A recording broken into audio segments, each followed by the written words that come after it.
All right, welcome to Blues Hub Postgame. Jacob Stanoch alongside Mike Meyer in arguably one of the Blues' most dominant wins of the year.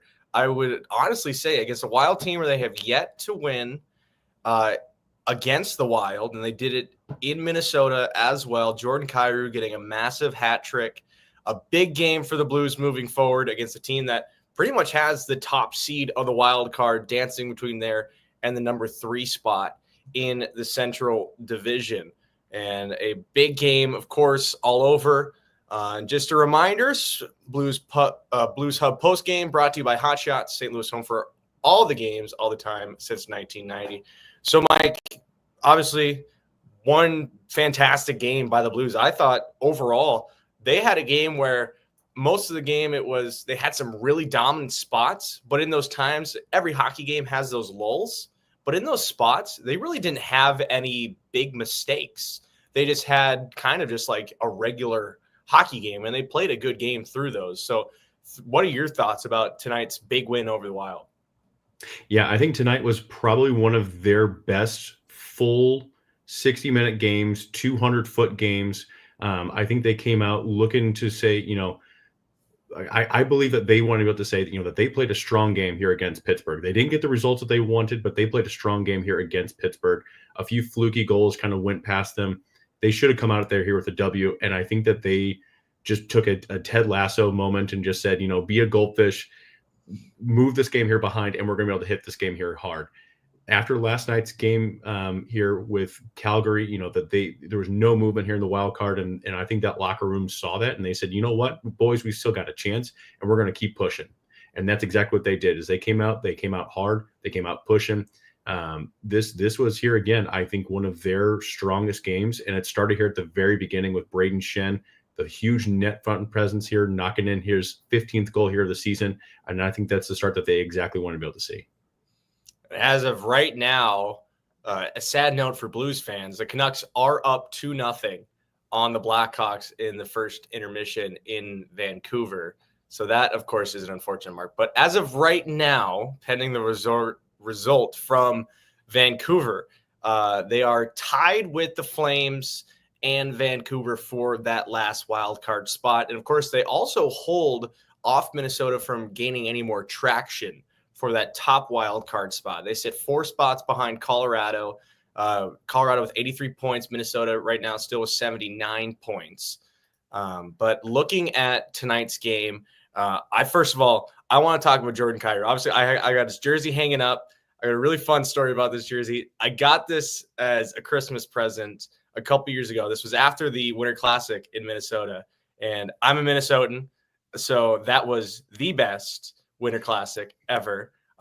Growing up a Blues fan in Minnesota is always fun. I still remember 2019 walking into my dad's work. He's a high school principal, and I was walking in and I was wearing my Blues jersey. It was game 1 of the first round, and I was walking through, some guy just randomly yells at me, "They're not going to get through the Jets." And I kind of jeered back at him. I go, "Yeah, right. We'll see about that." Next thing you know, they go on and win the Stanley Cup. In all reality, they shouldn't have gotten past the Jets.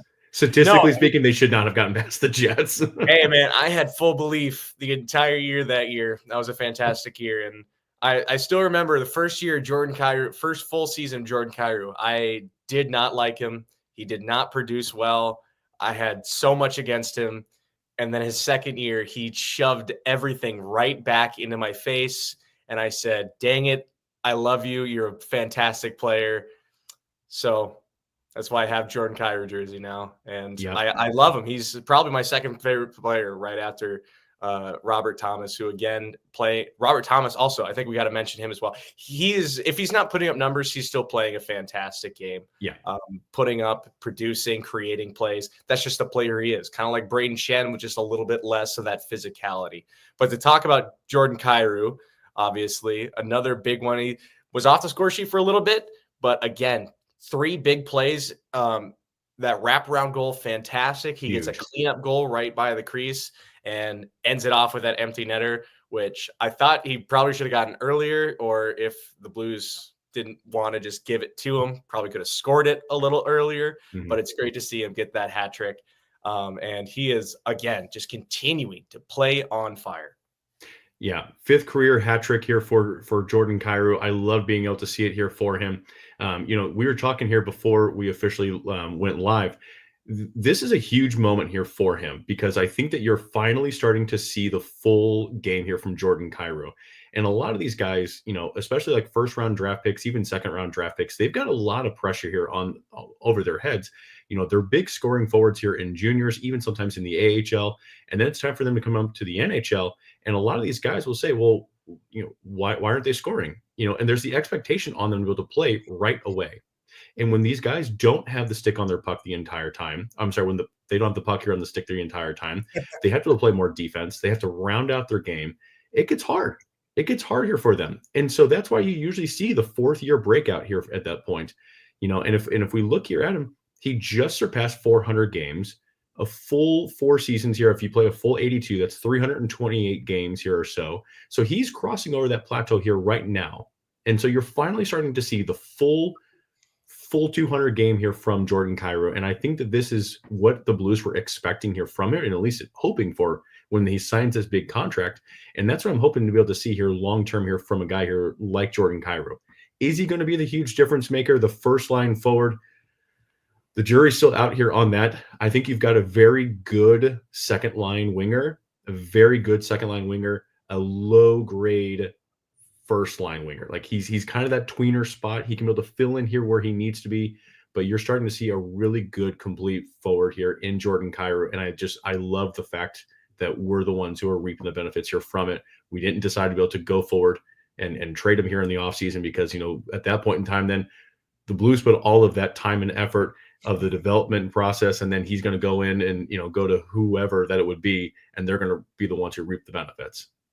I think I remember seeing that at one point he was a possible trade aspect or a possible trade bait, and it tore me to pieces. It really did, because I knew he had such great potential. He's had some great seasons. He's had some fantastic runs throughout the year, just piecing together some fantastic games. And I feel like obviously we haven't seen the massive point streaks, or we haven't seen the goal streaks, or every now and then he just pulls up some highlight reel goal, but he's putting up good numbers and he's playing just great, complete hockey. Like you said, playing that all around hockey. And that's something he's doing an excellent job at. And looking at the chat here, best defensive effort of the season. That's something I certainly would agree on. I thought that was something the Blues did excellent on. And you look back at the Schenn goal, the effort. Rob, don't say that. Oh yeah. I saw that one too. The first thought in my head was I might just let Vancouver have this one, because I don't even know if I could ever cheer for Chicago like that. It's the Minnesotan in me plus the Missourian just despises every inch of Illinois and Chicago. So I think Vancouver, they can have this one, and then after that, they can lose everything else. I'll be cheering for everyone else, unless it's like maybe Colorado. But other than that, best defensive efforts of the season. That is something I would certainly agree on. And again, looking back at that Schenn goal, the effort and the forecheck that he did, just putting it back in. I think they said it was like 2 or 3. They cycled it down, had a decent look on net, either fired it wide or it got saved. Wild tried to break it back out, and then they intercepted it right at the blue line or right at the neutral zone and brought it right back in. And then eventually that last shot in by Fowler, a great deflection by Schenn, and he's able to bury it in.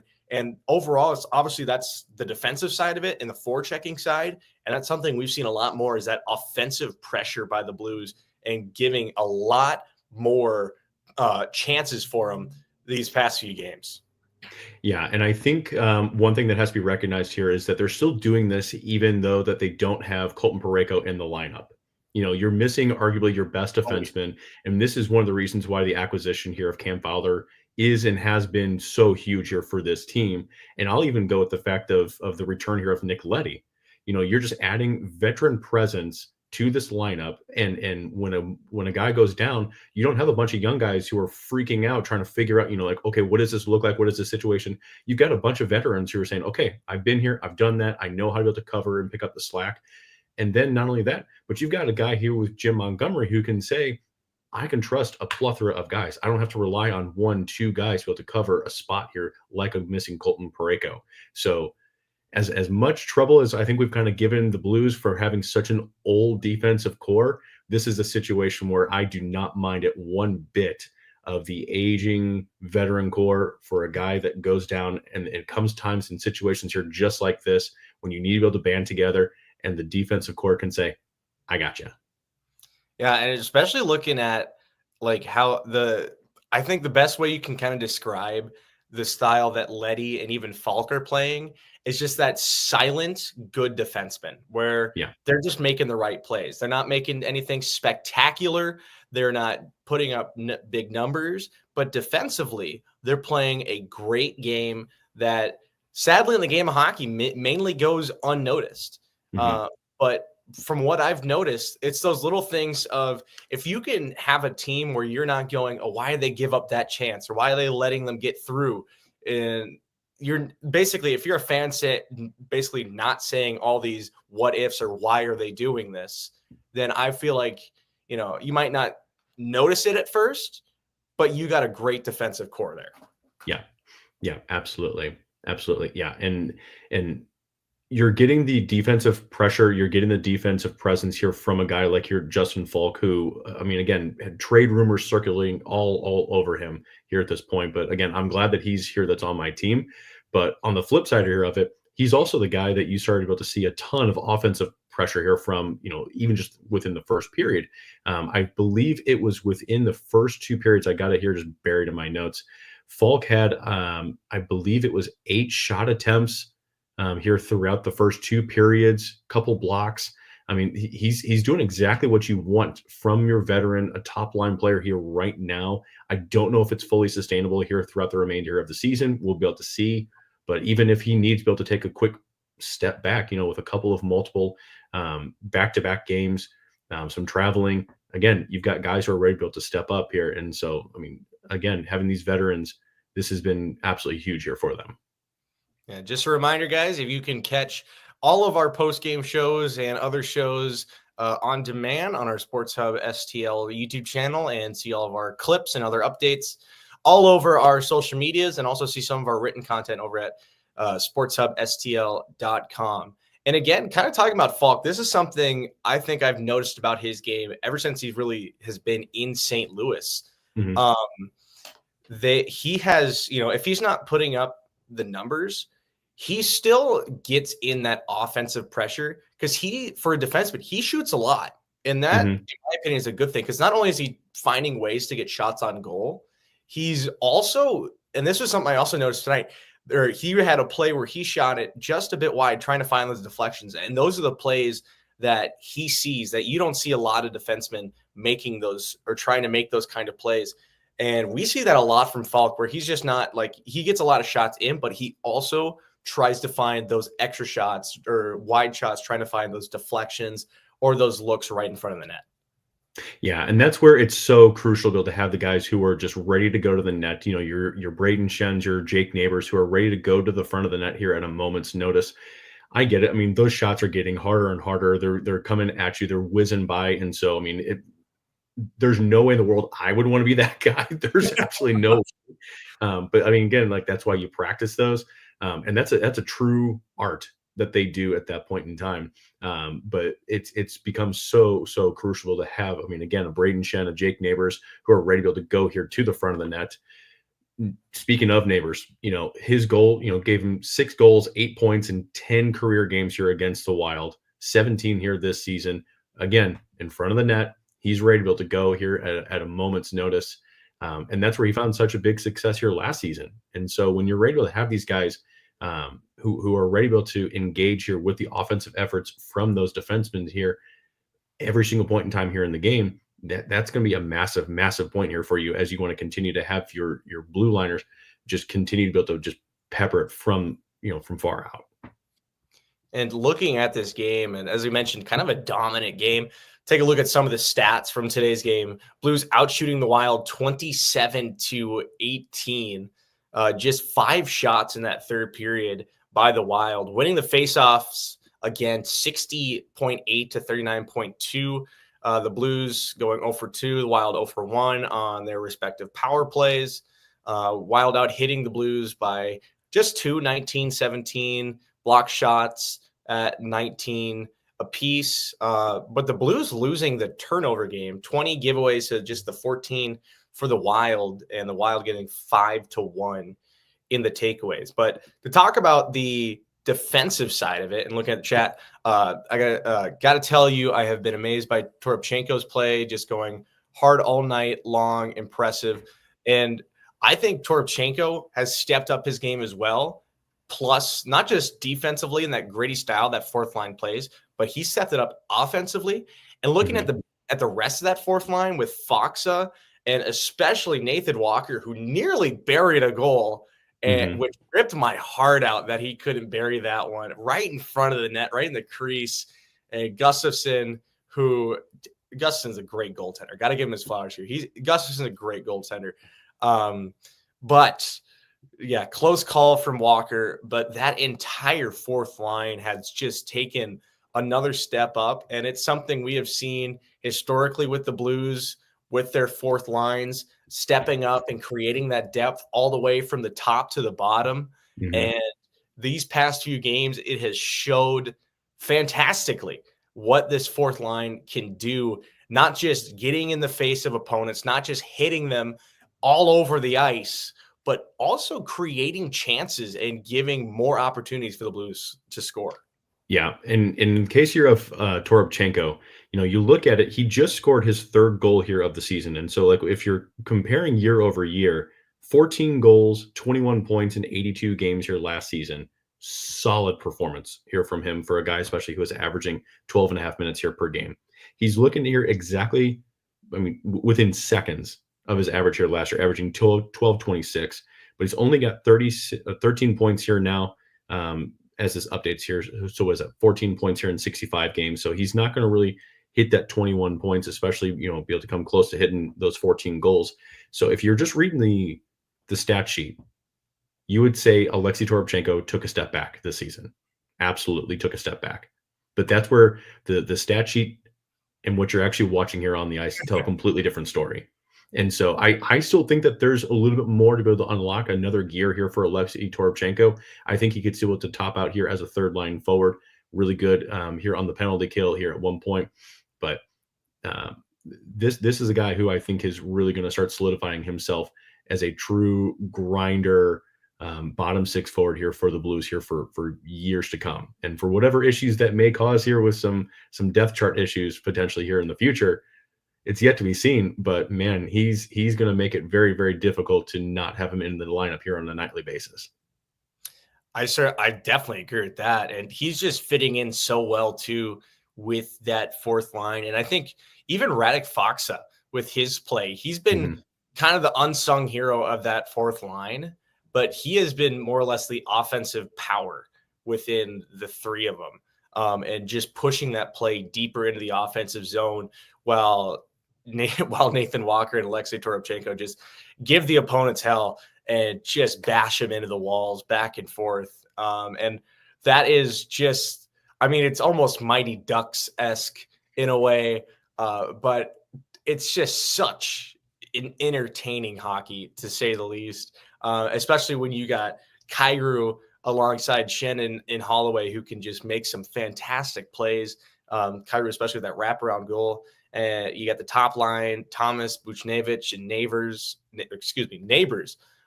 who just pass the puck around like it's no one's business. And the playmaking ability that Thomas has is just unreal, to say the least.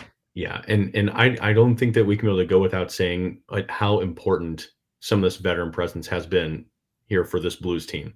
You're talking about a guy who, that you did bring in here as an additional 6th, 7th defenseman who has been crucial here now for the Blues, and Ryan Suter, but not just on the ice, but off the ice, as you've got a guy here in Tyler Tucker who has been on him, like a little sapling, just eking up every bit of knowledge here that he possibly has. And I think you've reaped the rewards here from that. And then you see a guy who like Oscar Sundquist.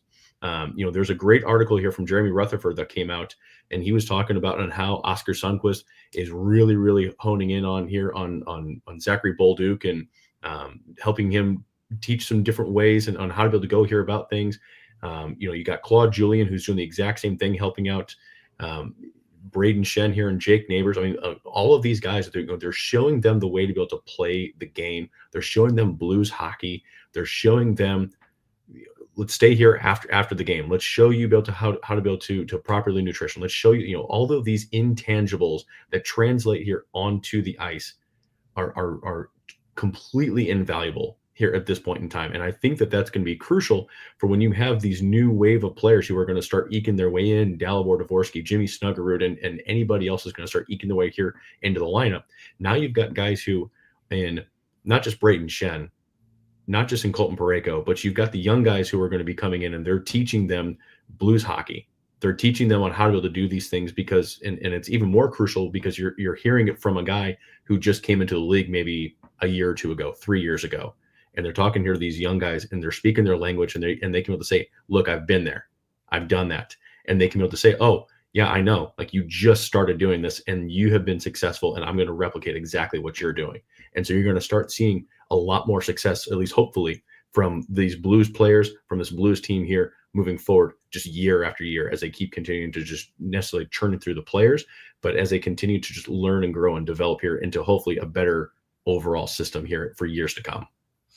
That's something that certainly the Blues historically have tried to do, where they've continued to keep that veteran presence around. Obviously, that's something that every team wants to do, but the Blues have done that for, I can't even remember how long, certainly ever since I probably gained consciousness and became a true hockey fan. The Blues have had some form of veteran presence. And obviously this year, everyone thinks alongside with the Cardinals that this is just another, St. Louis retirement home style place.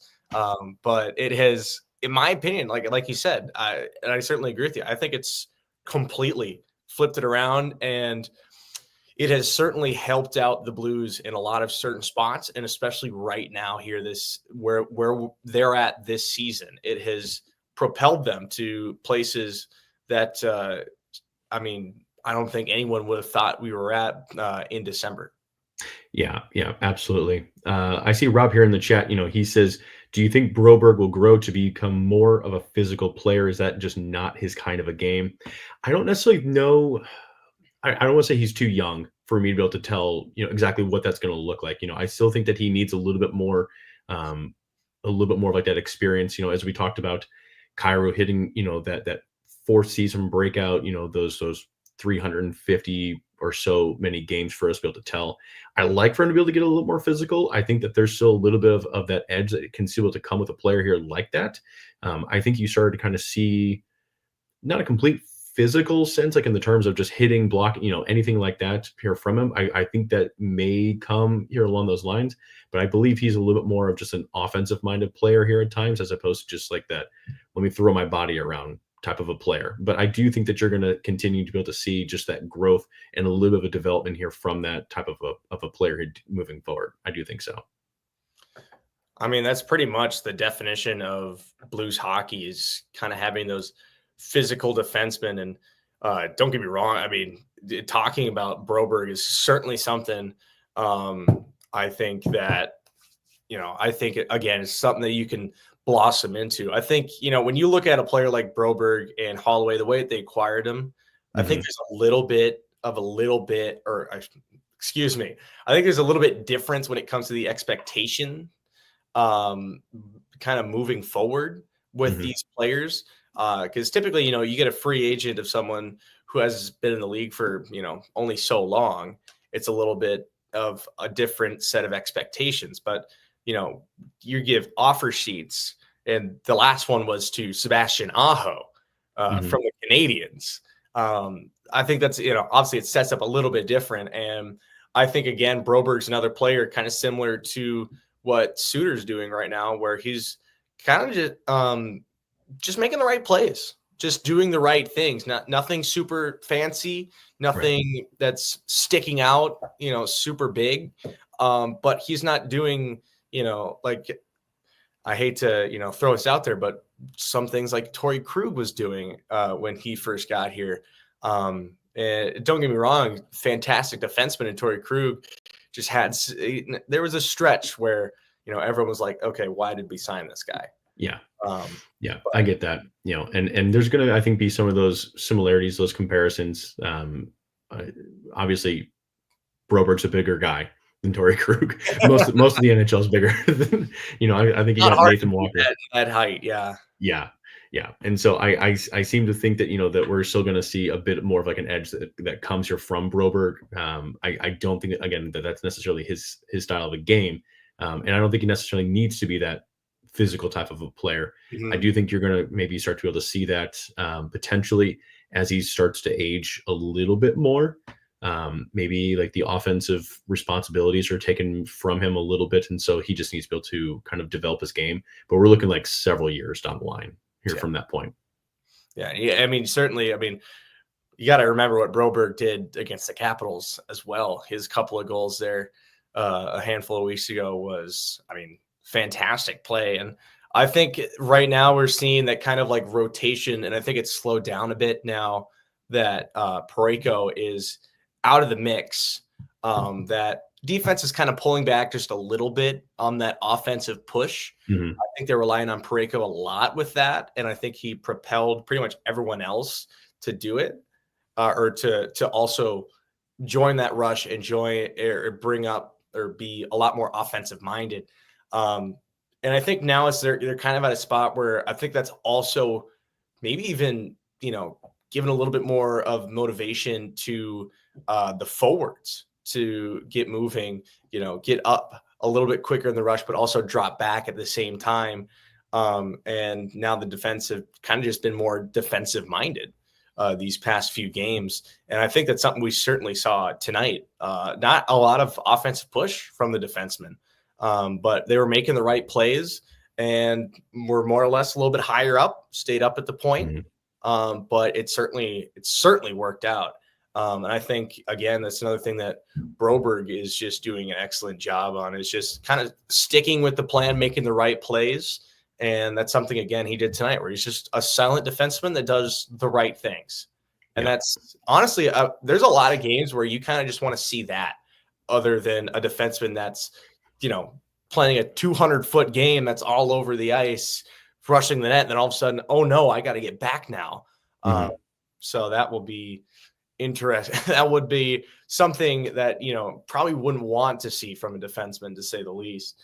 But looking at chat, obviously Shen getting the ceremony tomorrow for the 1,000 games, getting the silver stick. That'll be a big event tomorrow against the Ducks once again, who certainly I don't think will make a cakewalk for the Blues. Certainly didn't last time. Especially on the back-to-back. Yeah. And again, it's another similar situation to the Kings. The only difference is they don't have to play the Ducks 3 times in a week. They just have to play them 2 times in give or take a week. So, obviously, back-to-back, they could play the Ducks for the second time in a short while. So let's look forward to tomorrow's game now. You got to fly back to St. Louis.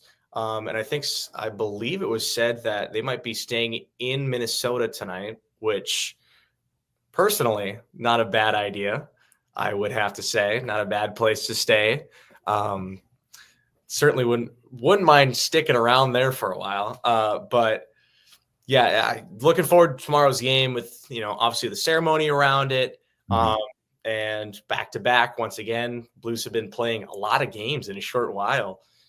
Just trying to keep it going. What's going to be that moving, or what's going to be the point you think that they're going to have to make to try and stay in this push, stay in this success, and just continue to just grab points whenever they can. Yeah, and that's gonna be the tough thing. I mean, like you said, you still got Vancouver, who's up. I believe that they're about a game behind everybody else. I think everybody else has a game in hand here in front of them. They do have that game coming up here against Vancouver, which will be monumental here for the standings. It's just going to be, I mean, it's going to be a do or die effort. It's going to almost have to be a playoff effort here, every single game here from them. Like, they're going to have to give their all here on every single shift. You know, can't really be able to take any single shift off here at this point in time. So, but with the way that some of these guys here are playing, I don't necessarily doubt that that's, you know, what we're going to necessarily be able to see here from them moving forward. So as of right now, it's, oh, look at that. Just as I was speaking, the Canucks have now taken a 3-0 lead on the Blackhawks. Was about to say just 2-0, but it is now 3-0 right as I was about to update it in the final game of the day here in the NHL. So 3-0 Canucks over the Blackhawks. And obviously everyone wants the Canucks to lose as of now. But as a St. Louisan, I think it would be okay if the Canucks won this one. But yeah, I think final question before we wrap up here. Just a quick little answer to this. Try maybe thinking about from the chat here, writing a hot Hofer who did play a great game tonight, had some great saves. That one goal, really not much you can do. Don't really know what happened on that goal, to be honest. But I thought Hofer played a great game. Do you think they continue to ride on him these upcoming games here? My quick 10-second response. I know we got to be able to head out here, be able to get the St. Louis City post game here starting up at this point. I do like the idea, but I do I favor the stretch of games here more at this point, other than, you know, just like a one game here up against Anaheim. I think Binnington's ready for the challenge to be able to get back, and I think I go back to Binnington here for tomorrow. All right. Thank you, Mike. That will do it for us. This has been Blues Hub post game as the Blues get a big win over the Wild, looking to march up into the wild card spot. They'll be back in action tomorrow against the Anaheim Ducks. This has been Blues Hub post game on Sports Hub STL.